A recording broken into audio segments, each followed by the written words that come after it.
Autonomia convoca la consulta delle autonomie per il 5 marzo. Noi andiamo avanti per la nostra strada, dice il governo, ha l'obbligo di rispondere.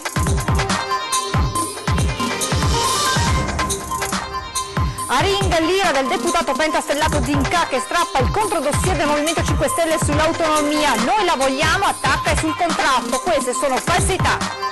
Aggredito, legato e rapinato da 3 banditi armati di coltello. Notte di terrore per un 99enne a Schio. I malviventi fuggono con 100.000 euro. Auto di lusso vendute online a conti versati dai clienti e venditori che spariscono. Maxi truffa scoperta da Guardia di Finanza e Carabinieri a Chioggia. Decine di vittime in tutto il Veneto, 15 gli indagati e raffica di sequestri. Inchiesta Camorra, oggi il vertice dei capigruppo Eraclea, l'opposizione decide per le dimissioni in blocco nel Consiglio straordinario del 4 marzo prossimo. Un parroco del Vicentino che colleziona granate della Grande Guerra per trasformarle in opere d'arte, ma incappa in alcuni ordigni attivi, intervento di carabinieri e artificieri. Il 16 marzo sarà premiato dal Capo dello Stato come alfiere della Repubblica l'emozione della 19enne campionessa trevigiana di break dance che ha sconfitto il bullismo con la danza. Buonasera e ben ritrovati con le notizie dal Veneto. In primo piano anche questa sera l'autonomia con il governatore Zaia che dice io vado avanti per la mia strada e convoca per il 5 marzo la consulta delle autonomie. E il 5 marzo mattina alle ore 10 annuncio, ho convocato la consulta, ve lo annuncio in anteprima, la consulta delle autonomie e presenteremo tutto il progetto perché per noi si va avanti. Vado avanti per la mia strada perché ritengo che l'autonomia sia l'unica soluzione, ma dal governo mi aspetto una risposta. Così il governatore Zaia che convoca la consulta delle autonomie, un chiaro messaggio della volontà di guadagnare ancora metri nel percorso verso la meta dell'autonomia. Siamo partiti dal momento zero nel quale era impossibile anche fare un referendum, lo abbiamo celebrato, abbiamo fatto una bella trattativa, siamo entrati in Consiglio dei Ministri con la bozza d'intesa, adesso dicono che vogliono fare la discussione in Parlamento, ben venga, ma alla fine si dovrà firmare perché ricordo che la legge dice che il governo ha l'obbligo di rispondere. Intanto stanno nascendo alcune iniziative pro autonomia, come quella lanciata su Facebook dall'ex assessore regionale Marino Finozzi per una manifestazione popolare e non partitica, chiarisce. Proprio perché il Presidente Zaia e il Ministro Stefani sentano il popolo veneto vicino in questo momento di difficoltà del progetto di autonomia. Credo che mai siamo arrivati così vicino al raggiungimento dell'autonomia in Veneto. Ancora da definire la data, inizialmente si era ipotizzato il 25 marzo, giorno in cui si festeggia la nascita di Venezia, ma cade di lunedì, spiega Finozzi, renderebbe difficile a molti parteciparvi e i tempi sono stretti. Come resta ancora da decidere la sede che dovrà essere facilmente raggiungibile e in grado di ospitare una folla numerosa. Potrei liquidarla una battuta che quello che lo strozza ingrassa è comunque un ulteriore elemento di promozione dell'autonomia e di far sentire che i veneti vogliono l'autonomia. E ovviamente molti veneti non saranno in piazza, saranno a casa ma sono autonomisti. Altri movimenti si stanno mobilitando, come quello indipendentista dell'avvocato Morosin che sempre sui social scrive Indipendenza Veneta ora chiama il popolo veneto in piazza per difendere il voto del 22 ottobre 2017 che con un sonoro 98,1% di sì ha dato un verdetto politico che nessun governo può ignorare o ritardare. Facciamo tutti insieme, continua a scrivere, una storica unitaria manifestazione in Veneto.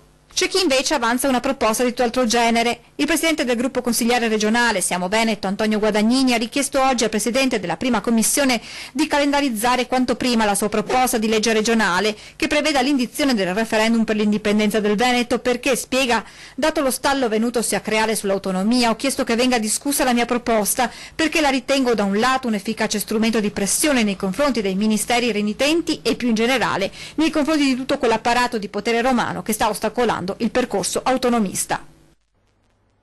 E adesso vediamo quello che è successo ieri sera nel corso della trasmissione di Antenna 3 a Ring con il deputato pentastellato D'Inca che ha strappato il controdossier del Movimento 5 Stelle sull'autonomia. Mi dai gli appunti un secondo che ho visto prima? Questo è il controdossier. Guarda che mi è arrivato una fonte attendibile parlamentare. No! C'è una telecamera per cortesia? Faccio vedere come funziona sta roba? perché lei non condivide.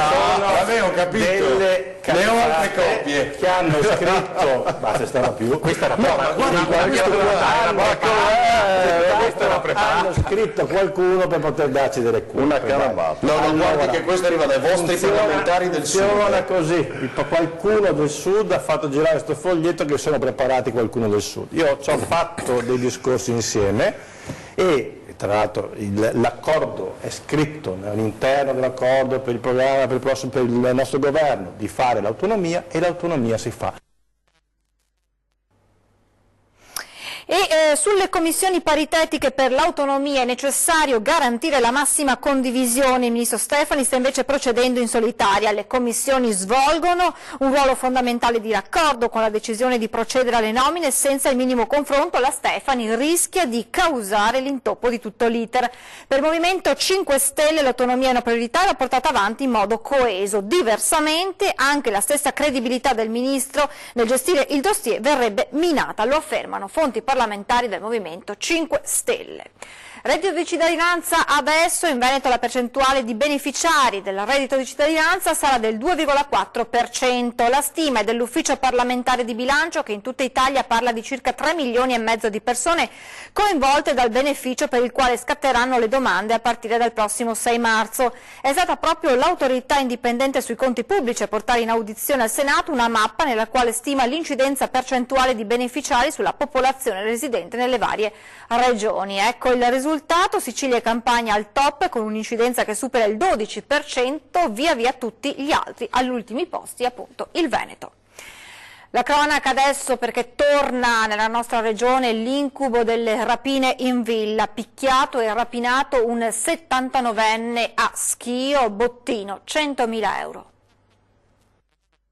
Torna l'incubo rapine in villa. È il timore dopo quanto accaduto nella notte tra il 12 e il 13 febbraio in via Castello a Schio.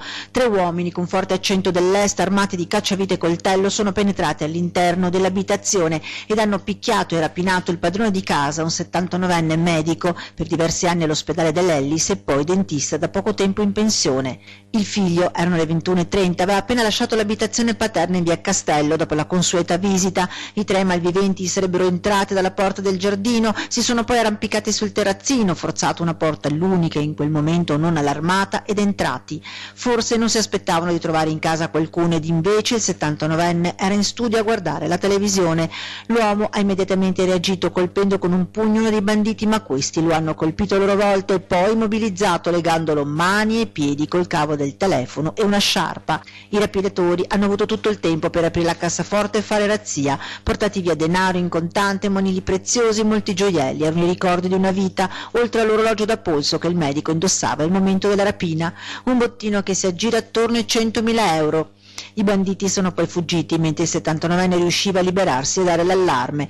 Immediato l'intervento dei carabinieri della compagnia di Schio che stanno indagando, da capire se si tratta di una banda locale che agisce sul territorio di una sorta di trasfertisti. L'abitazione, protetta da vegetazione e da un parco pubblico alle sue spalle da una cinta muraria, è stata facile preda della banda che, forse entrata per rubare, non ha esitato ad usare la forza.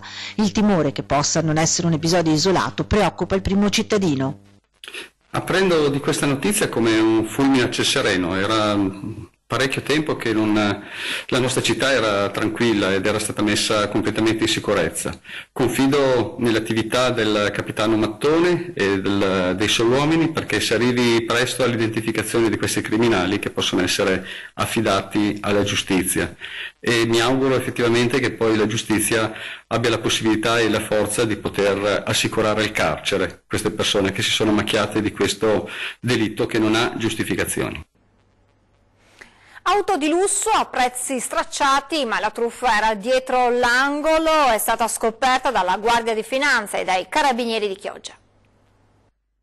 Maserati, Audi, BMW, Mercedes, auto di lusso a prezzi stracciati con tanto di acconto. Poi però del veicolo non c'era alcuna traccia. Un maxi imbroglio scoperto dal nucleo di polizia economico-finanziaria della Guardia di Finanza di Venezia insieme ai Carabinieri di Chioggia. Una truffa ben organizzata da parte di soggetti operanti nel Chioggiotto che avevano pubblicizzato su siti internet presso autosaloni autovetture di lusso, si faceva consegnare un acconto e poi sparivano nel nulla. La Guardia di Finanza è riuscita a chiudere il cerchio sul maxi raggiro della concessionaria OK Auto di Chioggia, che dopo 3 mesi di attività a settembre scorso ha chiuso i battenti. Una truffa da 1 milione di euro, sequestri per 600.000 euro, 44 persone raggirate. Nei confronti di questi soggetti noi abbiamo ricostruito con certezza i passaggi, non possiamo escludere che ci siano altri soggetti che siano stati truffati anch'essi, li invitiamo a rivolgersi alla Guardia di Finanza e ai Carabinieri per sporgere denuncia. Abbiamo ricostruito i flussi finanziari, siamo partiti dalle denunce dei truffati, abbiamo acquisito i conti correnti delle società e delle persone fisiche che gestivano queste società. Abbiamo ricostruito i singoli acconti versati, i bonifici e gli assegni. Ci hanno portato a individuare una serie di conti correnti di passaggio intestati a dei soggetti che poi abbiamo indagato per riciclaggio, che sono quelli oggi destinatari delle misure restrittive, e ci hanno portato a individuare i conti correnti all'estero. Gli indagati sono 15, dei quali 6 colpiti da un provvedimento di obbligo di dimora. Ai vertici del gruppo, secondo gli investigatori, ci sarebbero un 35enne di Caltanissetta, un 45enne di Cavarzere, un 51enne di Cismon del Grappa, un 41enne di Spresiano nel Trevigiano. Gli altri indagati vivono tra il veneziano, il padovano, il vicentino e la Sicilia. Ognuno nell'organizzazione aveva un ruolo preciso. C'erano i promotori, chi procurava i mezzi, chi faceva da agente, chi faceva provare poi ai clienti. Bisogna stare attenti a non farsi allettare troppo da offerte allettanti a prezzi bassi, verificare sempre chi sia il proprietario, verificare se il concessionario a cui ci rivolgiamo è effettivamente un soggetto operante sul territorio, se è consolidato, e esaminare sempre la documentazione che viene esibita, i passaggi di proprietà, e nei casi dubbi di rivolgersi all'autorità. L'inchiesta Camorra in Veneto adesso, dopo l'arresto per mafia del sindaco di Eraclea Mestre, oggi vertice con i capigruppo di opposizione che in toto hanno deciso di dimettersi in occasione del prossimo Consiglio Comunale previsto lunedì 4 marzo. Ci ha chiesto cosa faremo noi, ho detto che l'opposizione si dimetterà in toto. È l'esito del vertice chiesto stamani dai capigruppo di opposizione in Consiglio Comunale a Eraclea. Clima incandescente oggi qui in municipio ad Eraclea, con le opposizioni in Consiglio Comunale che dicono ci dimettiamo, e con il vice sindaco Graziano Teso indagato, lo ricordiamo, dall'inchiesta della Procura Distrettuale Antimafia di Venezia, che dice assolutamente io non mi dimetto, e così la giunta intera con lui. Non resta che attendere dunque la decisione della prefettura. E inviterà i consiglieri di maggioranza a riflettere ed eventualmente in quella sede dare le proprie dimissioni, chi vorrà, non è che per forza lo devono fare tutti. Con l'ex sindaco, nonché attuale consigliere comunale di opposizione, chiede venga fatta chiarezza dalla Procura in merito alle indagini condotte dall'antimafia anche nel suo territorio. Io ho semplicemente una frase di Borsellino: la mafia e lo Stato occupano lo stesso posto, cioè governano il territorio, o si fanno la lotta o si mettono d'accordo. Qui dobbiamo fare la lotta. Dalle opposizioni compatte invece la perplessità sulla manifestazione contro le mafie indetta dai sindacati per giovedì prossimo 28 febbraio. Il perché sono gli stessi consiglieri a spiegarlo. Non è nata da Eraclea questa manifestazione, questo deve nascere dalla cittadini di Eraclea, allora sì, può cambiare, altrimenti non può. Spero che si risolva veramente in poco tempo e nel miglior modo possibile per tutti, ecco. Mi dispiace veramente col cuore, infatti quasi mi viene a piangere, ma non basta. Prenderai parte alla manifestazione che ci sarà dopodomani qui giù in municipio? Non lo so, valuto un attimo e col pensiero magari anche sì, fisicamente vedremo. E adesso l'intervista al facente funzioni di sindaco di Eraclea, Graziano Teso, spiega perché, sebbene raggiunto da un avviso di garanzia, non si dimetta. Vice sindaco, dunque, questa inchiesta che la vede indagato e per la quale lei dice non mi dimetto, perché non si dimette? Ma in riferimento all'indagine io ho un avviso di garanzia che risale a fatti del 2006 e 2007 che posso tranquillamente smentire e rispondere all'autorità inquirente. Così Graziano Teso ribadisce di voler restare ancora in carica, con lui compatta tutta la maggioranza, nonostante il terremoto giudiziario. Con questa amministrazione io sono soprattutto solidarietà al sindaco e rispettosi della volontà del sindaco, che ha risposto al primo interrogatorio. Da qui sono scattati il decreto di sospensione del sindaco, la legge ci consente e ci dà l'autorità di svolgere la nostra attività nell'attesa che venga chiarita la posizione del sindaco. Amministrazione comunale che si dice travolta, malgrado dall'inchiesta dell'antimafia di Venezia, che ha posto il territorio in questione come feudo nel clan dei Casalesi. L'unico torto che era Eraclea è che questi hanno trovato dimora, risiedono da sempre, da oltre 20 anni, e noi non possiamo che subire questo, anzi ci si meraviglia che la procura e le autorità inquirenti non siano intervenute prima. Vice sindaco, che ai nostri microfoni ribadisce la sua personale estraneità con tutto il clan dei Casalesi, sebbene da tempo residenti nel suo comune. Li ho visti solo una volta in questa stanza nel 2007, quando sono venuti a chiedermi delle concessioni demaniali. Li buttai fuori dall'ufficio e feci presente al commissario al responsabile dei Carabinieri, il compianto Bonafini. Guardate, io francamente se li incrocio per strada non li riconosco. Cambiamo argomento con l'introduzione dell'obbligo della fatturazione elettronica che sta portando alcuni benzinai veneti a richiedere per il rilascio del documento una commissione. Fardello non indifferente quello che i gestori delle pompe di benzina devono portare dopo l'introduzione dell'obbligo della fattura elettronica. Ha comportato un aumento di costi per i gestori notevolissimo.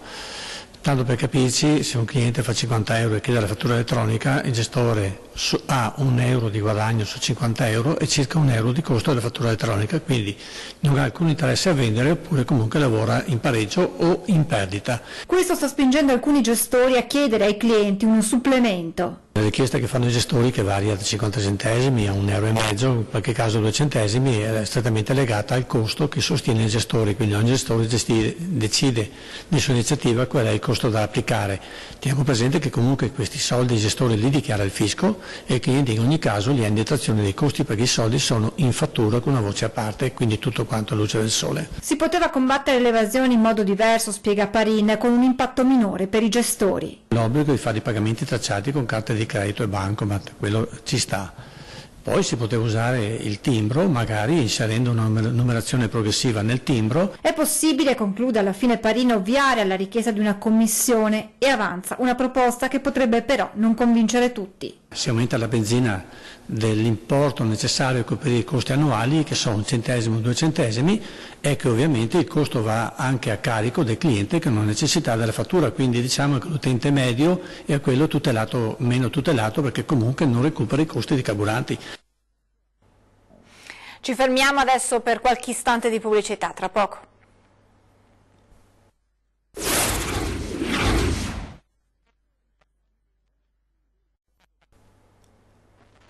Di nuovo in diretta per raccontarvi una storia singolare che arriva dal Vicentino, da Castelvecchio, frazione di Valdagno, quella del parroco che trasforma le granate della Grande Guerra in opere d'arte, ma che sua sfortuna è incappato in alcuni ordigni che sarebbero ancora attivi.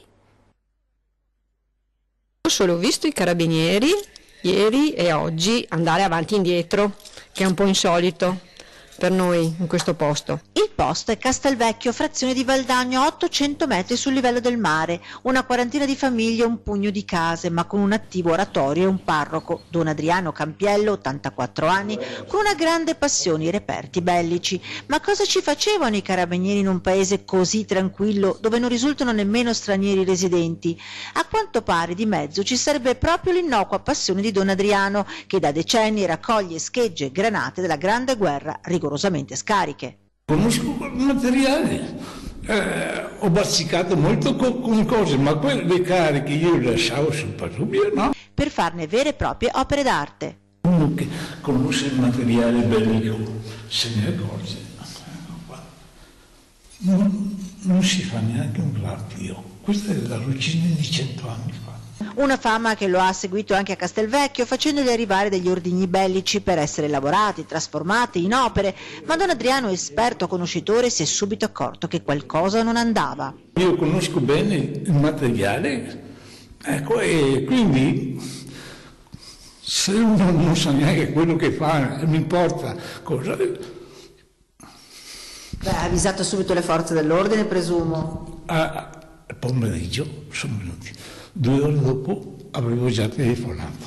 Ed ecco spiegata la presenza dei carabinieri nella mena frazione. I militari sono accorsi a vedere di cosa si trattava, messo in sicurezza il tutto, si attendono gli artificieri per farle brillare. Una situazione inaspettata per Don Adriano, fine conoscitore di schegge e granate, capace di trarne il bello trasformando oggetti di morte in piccoli e grandi capolavori. Queste sono schegge intatte anche con la loro origine della prima guerra mondiale, tutto qua. Questo è l'interno di una granata francese da 65 mm, in 40 anni ho trovato solo che questo.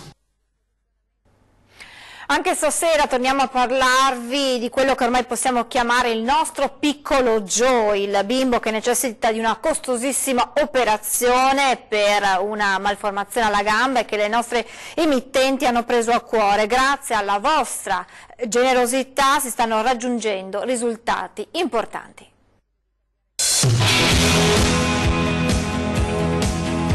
Quota 80.000, sì, avete capito bene, è una cosa che davvero dà una gran carica, un grande entusiasmo e una grande forza, questa corsa alla solidarietà che sta coinvolgendo voi telespettatori che avete accolto e continuate ad accogliere l'accorato appello di Erika Molinarolo, la mamma del piccolo Joe. Lei attraverso le nostre telecamere ha chiesto aiuto per la costosissima operazione cui deve essere sottoposto il suo bimbo di poco più di 2 anni per poter camminare e correre come tutti i suoi coetanei. Sin da subito la nostra emittente ha preso a cuore questo caso perché sin da subito questo cucciolo di guerriero si è fatto amare da tutti noi. Domenica è stato ospite d'onore al Mercante, ve lo abbiamo mostrato mentre dava il calcio d'inizio alla partita Bassano-Bessica, la sua prima partita di pallone, sport che lui adora.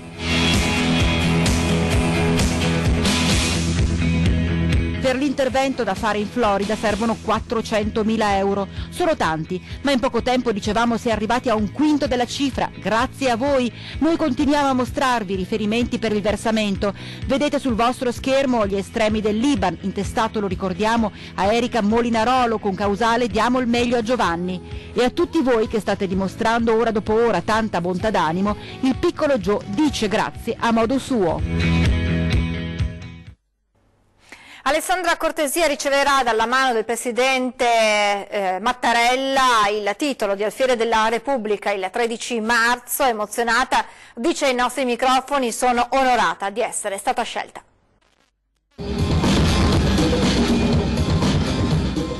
È semplice, un sorriso pulito. Alessandra Cortesia sa esattamente quello che vuole. Classe 2000, vicecampionessa olimpica di breakdance. Il 13 marzo riceverà dalle mani del Presidente Mattarella l'attestato di Alfiere della Repubblica. È stata una notizia inaspettata, sono molto felice di questo premio, appunto, sono molto onorata del fatto che comunque sono stata scelta. La motivazione della scelta è chiara e dovrebbe diventare un esempio per i tanti giovani vittime di quel fenomeno che continua a crescere soprattutto a scuola, il bullismo. Il suo successo è frutto di talento ma anche di grande forza di volontà dopo aver subito lo schermo e l'emarginazione da parte dei compagni per essere la più piccola della classe oltre che una delle più brave. A scoprire quanto le stava accadendo è stata la madre. Io non ho parlato con nessuno, infatti appunto mi ha scoperta mia madre, ha scoperto delle lettere che mi scrivevano appunto le mie compagne di classe dove c'erano oltre un sacco di insulti, anche, non lo so, delle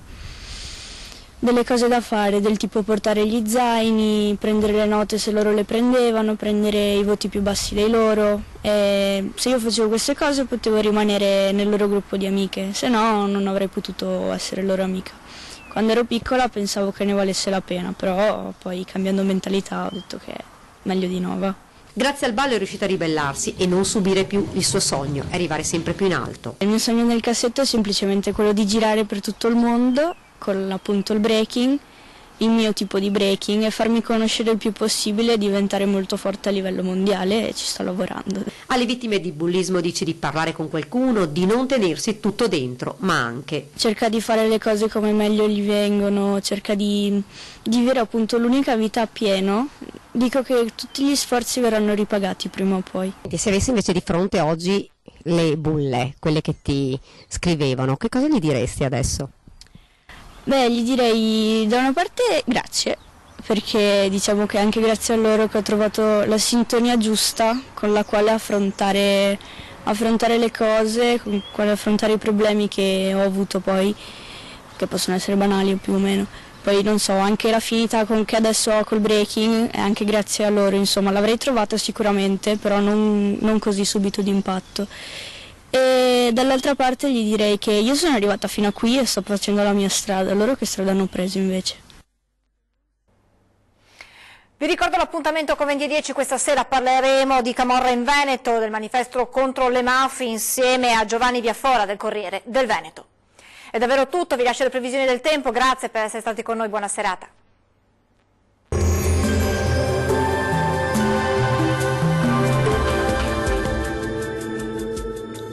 Ben ritrovati al meteo. Prosegue il bel tempo, sarà infatti una giornata dal sapore quasi primaverile. Nel dettaglio sul Veneto avremo un tempo asciutto e stabile grazie alla presenza dell'alta pressione. Il cielo si presenterà sereno o al massimo poco nuvoloso su tutti i settori. Temperature minime comprese tra 3 e 5 gradi, massime molto miti tra 16 e 19 gradi circa. Diamo ora uno sguardo al Friuli Venezia Giulia. Anche in questo caso sarà il bel tempo a dominare. Il sole sarà protagonista della giornata, non sono infatti attese precipitazioni particolarmente degne di nota. Il cielo si presenterà sereno su tutte le province. Temperature minime tra 3 e 6 gradi, massime comprese invece tra 14 e 18 gradi. Vediamo infine la situazione del Trentino Alto Adige. Poche novità, sarà soleggiato anche sulla nostra regione, dove il cielo si presenterà sereno quasi ovunque, salvo per qualche innocua velatura, specie sui settori settentrionali. Temperature minime tra 2 e 4 gradi, massime molto gradevoli, comprese tra 19 e 20 gradi. Dal meteo di Antenna 3 per ora è tutto. Arrivederci al prossimo aggiornamento.